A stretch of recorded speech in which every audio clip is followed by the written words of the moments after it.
स्वागत है दोस्तों आपका हमारे चैनल शार्प IQ एजुकेशन में। एमए पॉलिटिकल साइंस की तीसरी किताब भारत लोकतंत्र और विकास को हम लोग पढ़ रहे थे। इसके अंतर्गत चैप्टर 1, चैप्टर 3, चैप्टर 4 हम लोग ने कंप्लीट कर लिया था। अगर आपने ना देखा हो तो लिंक डिस्क्रिप्शन में दे रखा है, वहाँ से जाके आप देख सकते हैं। इससे पहले हम लोगों ने राजनीतिक सिद्धांत पहली किताब को काफ़ी चैप्टर्स हम लोगों ने इसके ख़त्म कर लिए है। उसको भी ना देखा हो तो लिंक डिस्क्रिप्शन में दे रखा है, वहाँ से जाके आप देख सकते हैं। आज हम लोग को शुरू करना है चैप्टर 5, असमानता, जाति और वर्ग। तो चलिए शुरू करते हैं। आप हमारे लेक्चर का PDF टेलीग्राम चैनल पे पा सकते हैं, जिसका लिंक डिस्क्रिप्शन में दे रखा है। आप हमारे साथ इंस्टाग्राम पर भी जुड़ सकते हैं। यहाँ पर मैं डेली करंट अफेयर के पोस्ट अपडेट करता रहता हूँ और आप अपनी क्वेरीज भी मुझसे यहाँ पर पूछ सकते हैं। अगर आप नए हैं तो प्लीज़ मेरा चैनल जरूर सब्सक्राइब करें, ताकि हर वीडियोज़ की नोटिफिकेशन आप तक जल्द से जल्द पहुँच सके। असमानता, जाति और वर्ग, चैप्टर 5। प्रत्येक लोकतंत्र राष्ट्र में समानता के बिना व्यक्तित्व का समुचित विकास नहीं हो सकता है। अगर ऐसा राष्ट्र जहाँ पर लोकतंत्र है, वहाँ पर समानता के बिना व्यक्तित्व का समुचित विकास नहीं हो सकता। अगर वहाँ पर समानता नहीं है तो वहाँ लोगों का व्यक्तित्व का विकास नहीं हो पाएगा। फ्रांस में राष्ट्रसभा ने 1789 में मनुष्य के समानता के अधिकार को स्वीकार किया। फ्रांस में 1789 में समानता के अधिकार को उन्होंने स्वीकार किया। संयुक्त राष्ट्र अमेरिका, इन्होंने ईश्वर ने सभी मनुष्य को समान बनाया है, इस अटल सत्य को स्वीकारा है। अगला है, भारतीय संविधान ने अपने अनुच्छेद के माध्यम से सभी नागरिकों को प्रतिष्ठा एवं अवसर की समानता प्रदान की है। हमारे संविधान में अनुच्छेदों के माध्यम से नागरिकों को प्रतिष्ठा और अवसर की समानता प्रदान की गई है। अगला है, सामाजिक असमानता की अवधारणा। समाज में जो असमानता है, इसकी क्या अवधारणा है, आइए इसको समझते हैं। यूनानी विचारक प्लेटो व अरस्तु ने समानता आदर्श का विरोध किया है। जो यूनानी विचारक थे प्लेटो और जो अरस्तु थे, इन्होंने जो समानता का जो आदर्श है, इसका इन्होंने क्या किया, विरोध किया है, प्रयोग किया था। प्रत्येक व्यक्ति को उसका उचित स्थान देना चाहिए। इनका मानना था कि हर व्यक्ति जो है उसको उसका उचित स्थान देना चाहिए, अर्थात जो शासक वर्ग है उसको शासक वर्ग स्थान देना चाहिए और जो है जिन पर शासन होना चाहिए उन वर्ग को उनका उचित स्थान देना चाहिए। अरस्तु ने कहा है, प्रगति में सभी मनुष्य समान नहीं है, कुछ शासन करने, कुछ शासित होने के लिए पैदा होते हैं। तो अरस्तु ने यह अवधारणा दी कि प्रगति में सभी मनुष्य समान नहीं होते हैं, कुछ शासन करने के लिए आते हैं या कुछ शासन करने के लिए पैदा होते हैं और कुछ शासित होने के लिए पैदा होते हैं। 18वीं शताब्दी तक इनकी यह विचार हावी रहा। इसके बाद महान विचारक रूसो ने इनकी इस बात को चुनौती दी। रूसो ने पहली बार मानव समाज में पाई जाने वाली प्राकृतिक असमानताओं और सामाजिक असमानताओं को प्राकृतिक असमानताओं के आधार पर उचित नहीं ठहराया, या उन्होंने कहा कि जो प्राकृतिक असमानता और जो सामाजिक असमानताएं होती हैं, उनको प्राकृतिक असमानताओं के आधार पर उचित नहीं ठहराया जा सकता। इन्होंने यह बात कही कि श्रम विभाजन, निजी संपत्ति की धारणा ने सामाजिक विषमताओं को जन्म दिया है। जो श्रम विभाजन है और जो निजी संपत्ति की धारणा है कि संपत्ति जो लोग बटोरते हैं, या इस आधार पर इन्हीं के कारण ही सामाजिक विषमताएं ने जन्म लिया है और इसी के आधार पर ये असमानताएं जन्म ली हुई। आइए आगे देख। रूसो ने निबंध बताया है कि व्यक्ति स्वतंत्र जन्म लेता है, परंतु समाज में आते ही कोई धनी, कोई गरीब, कोई राजा, प्रजा, अधिकारी, सेवक कहलाने लगता है। अगर ऐसा प्राकृतिक अवस्था में होता तो जन्म से ही कुछ के पैरों में जंजीर बंधी होती। यह बहुत ही महत्वपूर्ण बात रूसो द्वारा कही गई है कि व्यक्ति जो होता है हमेशा स्वतंत्र जन्म लेता है, परंतु समाज में वह ऐसे वर्गों या ऐसे सेवकों, अधिकारियों, प्रजा को देखता है तो उसके साथ भेदभाव और असमानता होने लगती है, भेदभाव और असमानता होने लगती है। और अगर वाकई में इंसान असमान होता या इंसान स्वतंत्र न पैदा होता, तो जो गुलाम वर्ग होते हैं उनको बचपन से ही जब वो जन्म लेते तो उनके पैरों में जंजीर बंधी होती। तो इस बात को रूसो द्वारा कहा गया है। आइए देखते हैं आगे। भारत में जातीय असमानताओं का स्वरूप। भारत में कैसे क्या जातीय असमानताएं का स्वरूप है, इसको समझते हैं। आधुनिक युग में विज्ञान एवं तकनीकी क्षेत्रों में प्रगति की वजह से इसकी स्थिति में परिवर्तन आया है। व्यक्ति की पहचान उसके जन्म से जोड़कर देखने की प्रवृत्ति से समाज में विसंगताएं, पिछड़ापन और असमानता और अंधविश्वास व्याप्त हुआ है। पहली बात कही गई है कि विज्ञान और तकनीकी के आने की वजह से इसमें कहीं ना कहीं समाज में परिवर्तन आया है, या यह चीज़ या अवधारणा थोड़ी थोड़ी कम हुई है, असमानता की अवधारणा।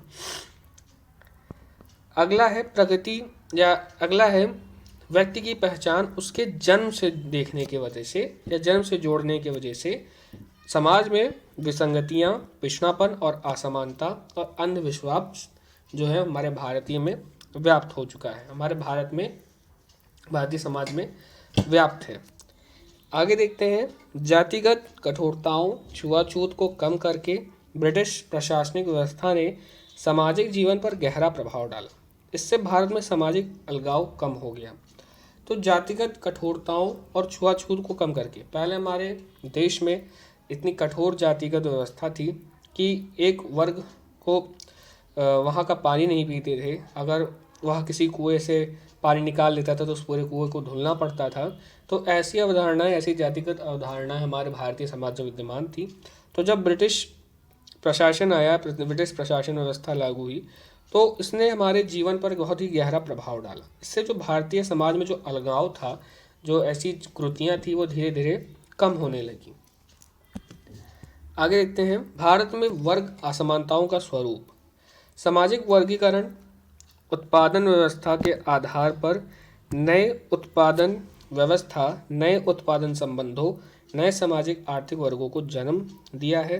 सामाजिक वर्गीकरण में अर्थात अब जो समाज का वर्गीकरण है वह कुछ अलग प्रकार का हो चुका है। वह उत्पादन व्यवस्था के आधार पर हो गया है। नए उत्पादन व्यवस्था, नए उत्पादन संबंधों और सामाजिक आर्थिक वर्गों को आधार पर इसका जन्म हुआ है।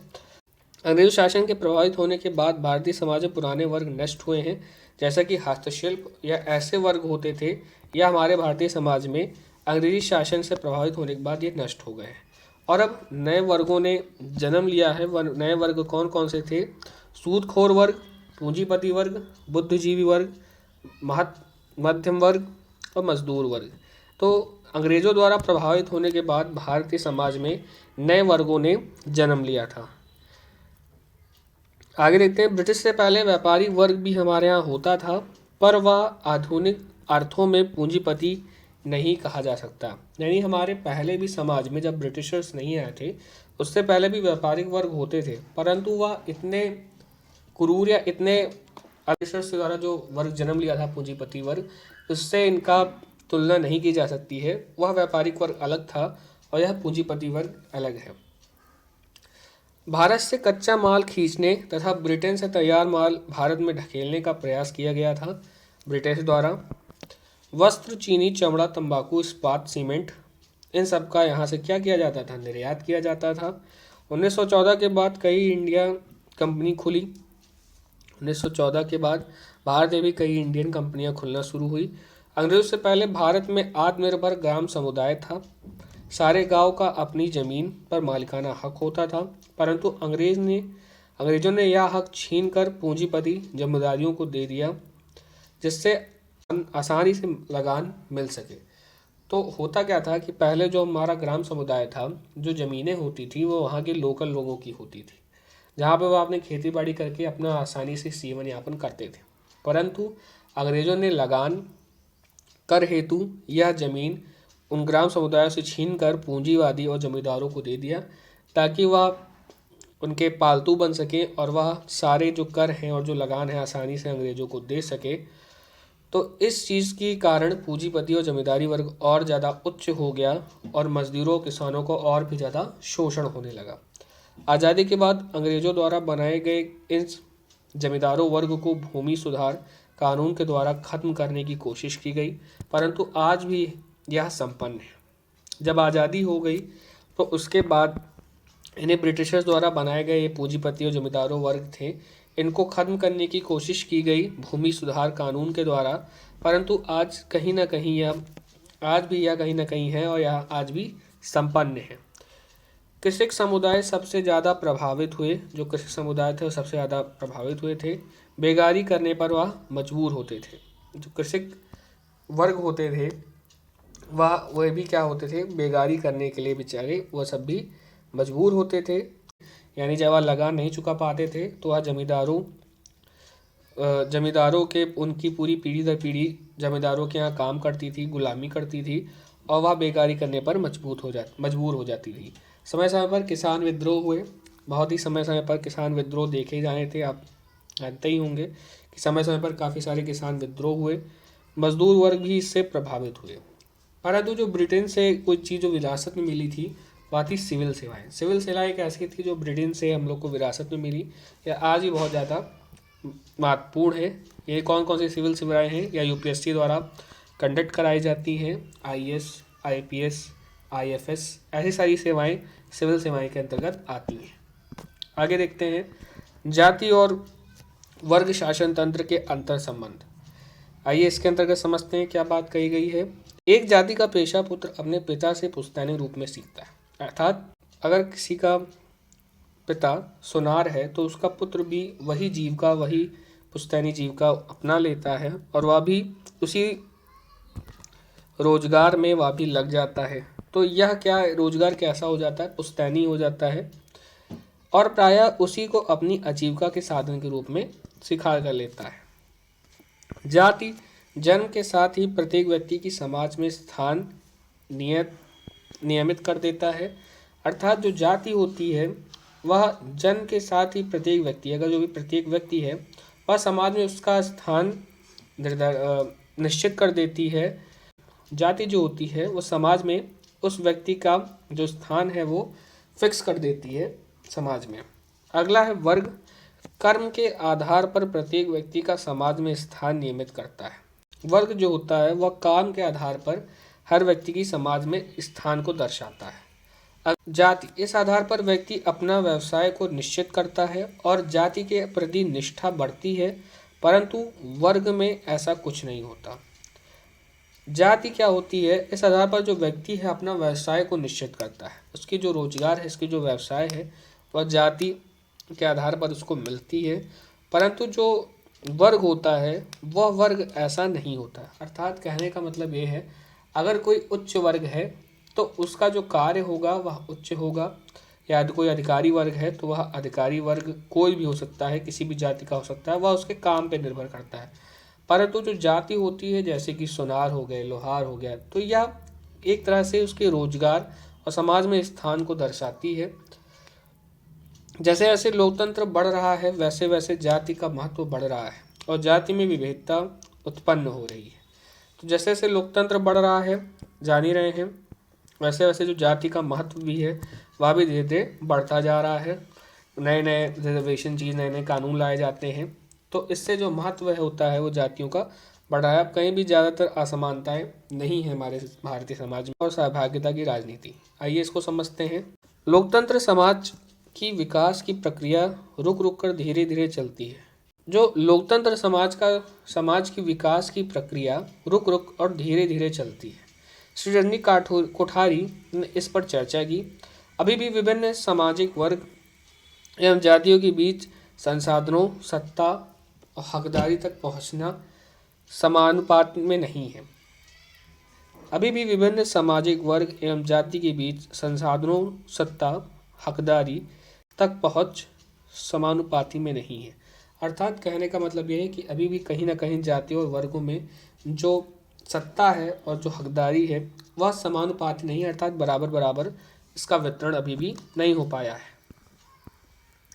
कोई नेता पुलिस में गहरे रंग में रंगा होता है, स्वामित्व वाली ऊंची जाति के हितों पर प्रतिनिधित्व करता है।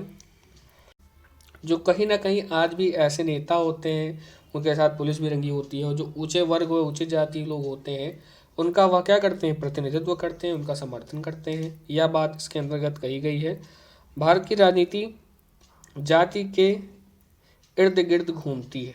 भारत की जो राजनीति है वह एक विशेष धर्म या एक विशेष जाति के इर्द गिर्द ही घूमती है। अर्थात जो नेता होते हैं वह उन्हीं का वोट पाने के लिए उन्हीं के फायदे कराते हैं। जिससे वह सत्ता में आसानी से आ सके। संविधान में SC/ST आरक्षण प्रावधान किया गया है। इन जातियों के दबाव में ही 2010 तक यह जो रिजर्वेशन चीज़ है यह बढ़ा है। तो कहने का मतलब ये है कि जो नेता होते हैं वह विशेष जाति के इर्द गिर्द ही वह अपना कार्य करते हैं। और इसका जैसे एग्जाम्पल एक यह देखा जा सकता है कि संविधान में जो ST/ST का जो आरक्षण था उसका जो प्रावधान था वह 10 वर्ष के लिए केवल था, परंतु यह बढ़ाते बढ़ाते संशोधन होते होते इन जातियों के दबाव के कारण ही यह आज 2010 तक बढ़ा है और अभी भी यह चल ही रहा है। तो इस चीज़ को हम इस अंतर्गत समझते हैं, सामाजिक असमानताएं, विकास, सहभागिता, राजनीति के अंतर्गत। तो इसी के साथ हमारा चैप्टर समाप्त होता है। आइए एक बार देख लेते हैं हम लोगों ने क्या क्या पढ़ा। हम लोगों ने असमानता जाति और वर्ग के आधार पर हम लोगों ने इनके अर्थ को समझा। फिर हम लोगों ने विश्व में क्या बातें कही गई हैं, जो संयुक्त राष्ट्र अमेरिका ने कब समानता को स्वीकार किया, फ्रांस ने कब स्वीकार किया, भारतीय संविधान में कब स्वीकार किया, इस चीज़ को देखा। सामाजिक असमानता की अवधारणा को देखा कि प्लूटो और अरस्तु क्या मानते थे और रूसो ने क्या माना। फिर हम लोगों ने भारत में जातीय असमानताओं के स्वरूप को देखा। फिर भारत में वर्ग असमानता का स्वरूप को देखा।